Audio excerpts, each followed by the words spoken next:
Saludos y bendiciones, queridos hermanos.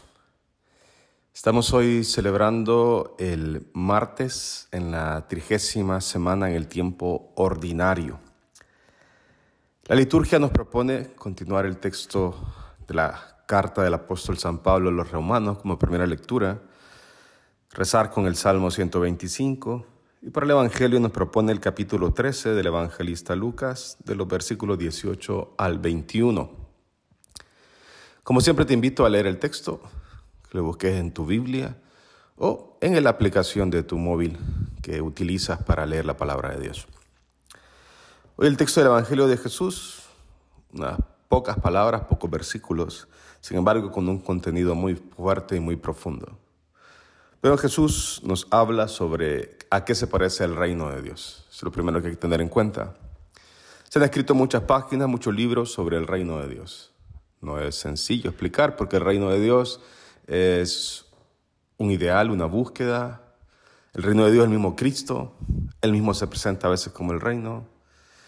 Sin embargo, recuerdo a un maestro que alguna vez en el seminario nos explicaba de modo sencillo el reino de Dios. Y decía que era como una cápsula HH con estos dos componentes, H y H. El reino de Dios, según este sacerdote, consistía en construir un mundo en el cual todos comprendiéramos que somos hijos de Dios y al ser hijo, como consecuencia, nos convertimos entre todos en hermanos, de tal manera que vivo como hijo y me relaciono con los otros como hermanos.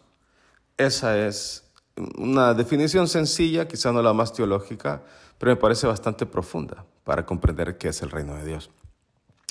Y lo compara con una semilla de mostaza y además con la levadura.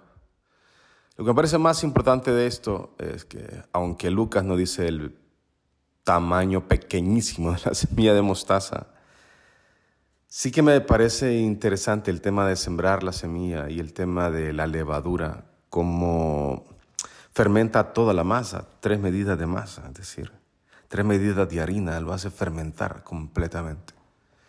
El reino de Dios quiere penetrar en lo más profundo, en primer lugar, de la vida de cada uno de nosotros. Quiere ser como una pequeñita semilla que se siembra, pero que debe ir creciendo poco a poco. Y también el reino de Dios en nuestra vida, es decir, Cristo mismo en nuestra vida, tiene que transformarnos completamente como la levadura hace crecer las 3 libras de harina, las 3 medidas de harina.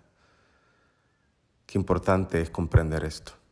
Cuando permitimos que el reino sea parte de nuestra vida y permitimos que se siembre o que nos fermente completamente como la levadura, el Señor irá transformando nuestra historia poco a poco.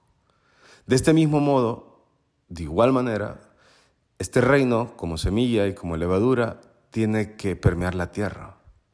Es decir, como un granito pequeño tiene que irse sembrando hasta que vaya creciendo poco a poco. Yo quisiera invitarte a que permitas que el reino de Dios como una semilla sea sembrado primero en tu vida. Que como levadura pueda hacer fermentar tu vida y hacerla crecer en gracia de Dios. Segundo, permite que este reino entre en tu familia de tal manera que también transforme, haga crecer tu familia en la gracia de Dios y pueda fermentar completamente con el amor de Dios tu familia. Y luego si hacemos esto, evidentemente que la sociedad se irá fermentando por el plan de Dios, por el amor de Dios, y también en la sociedad se sentirán esas pequeñas semillas que van creciendo como arbustos grandes y frondosos donde los pájaros tienen para anidar, donde los pájaros encuentran ramas para poner sus nidos. Ese es el camino, permitir que el reino se instaure como una pequeñita semilla en mi vida, que el reino llegue a mi vida, Jesús, como la levadura para transformarla completamente y hacerla crecer. Que de esta manera yo vaya permitiendo que esto sea real en mi familia, en mis hijos, en los que me rodean. Y así yo iré también siendo colaborador en esta construcción del reino, ayudando a que la semilla del reino de Dios se instale en nuestra sociedad. Pidámosle esto al Señor, que nos abramos a que su semilla de amor sea sembrada en nuestra historia. Que la levadura de su Espíritu Santo, la levadura de su amor, fermente en nuestra vida para que nos haga crecer en gracia, para que nos fortalezca.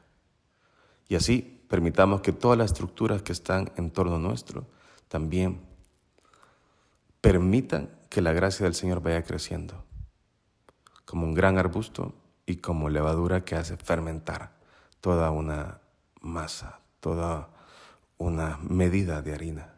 Que así sea fermentada nuestra vida con el amor del Señor. Que Dios te bendiga.